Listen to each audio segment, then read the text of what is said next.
the table over here, if you haven't found it already, there's a short little schedule of what's going to happen tonight.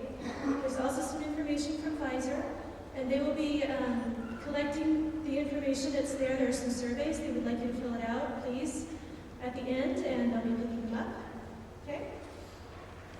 If you have cell phones, please put them on vibrate or turn them off. I don't think people use pagers anymore, but if you do, shut them off.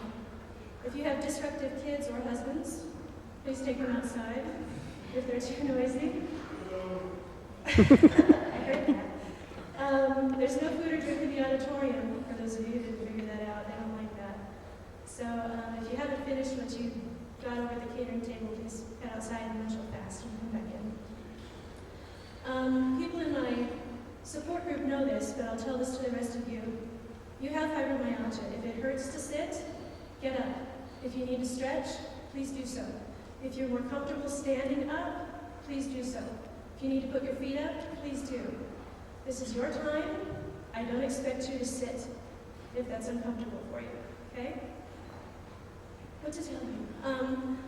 We have one member of City Council in the audience. His name is Mike Cheslak. Mike, can you stand up? We are so thankful to have City Council. The City of Federal Heights is so gracious to our group. They provide us a space for our support group every month for free. We are lucky enough to have people like Mike who show up for support groups to learn more about this illness. Not only because he has a daughter with this illness, but because it's important to people in his community. Glad to hear, Mike. Thank you. I'm Lynette Johnson. I have fibromyalgia, which is part of the reason why I started this group. My pain and fatigue started probably around age 14, around puberty. I had a lot of pain in my long bones. I was exhausted all the time. I still tried to be an active person. I rode a bike. I was a cheerleader. I was in the track team, but I couldn't keep up with everybody else. It was very frustrating.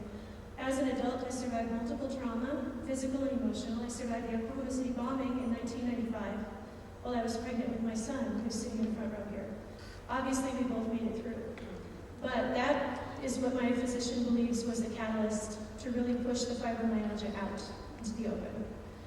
I was very tired and had a lot of pain after that event, and I've had a lot of pain ever since. I'm in a lot of pain right now. Today is a bad day for me. So I appreciate you guys being patient. I was diagnosed finally in 2006 after years of pain. And running from doctor to doctor, you have sinus infection, here go to the chiropractor, here you have a gynecological problem, you have a UTI. There were all of these doctors, but nobody put the picture together until 2006. It took that long. It was a very, very long road. I spent the first year after I was diagnosed in bed, recovering. It was hard just to get up and go to the bathroom, to eat. Working again was not going to happen, ever again. And it took me a long time to come to terms with that. I'd always worked. I'd always been productive. In 2008, I joined several other people with chronic pain at the Denver Capitol and spoke with then Senate President Peter Groff, who's now part of the Obama administration in education. And I also spoke with Senator Betty Boyd about what it feels like to live with pain every day of your life. They've never heard of fibromyalgia, so it was good to get that information from them. And that kind of sparked an interest in me to become an advocate for pain. I couldn't work. I wanted to do something useful. And so in 2008, after this visit, I was chosen by the National Fibromyalgia Association to join them at a conference in Washington, D.C., where I learned how to talk in front of people, where I learned to deal with the media, doctors, where I learned to deal with doctors and learned a lot more about fibromyalgia in general. And when I came back, I started this group, and it's a labor of love. I don't get paid to do this at all. Our space is free. The people who come in and talk for our group don't get paid. So every month we meet and provide support for people who have pain just like I do.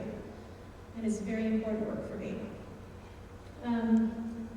If you didn't sign up already, out on the table in the foyer, there's a place where you can sign up for my email list if you want information about the support group. You want me to forward you information about fibromyalgia research, things that are being done in the field, events like this that are happening. Feel free to go ahead and fill out that information. information, and I'll get that to you. And I'll be available after the lecture as well if you want to ask me any questions. Okay? And now it is my pleasure, definitely my pleasure, to introduce to you Dr. David Collier, who is a chief at the Division of Rheumatology at Denver Health Medical Center.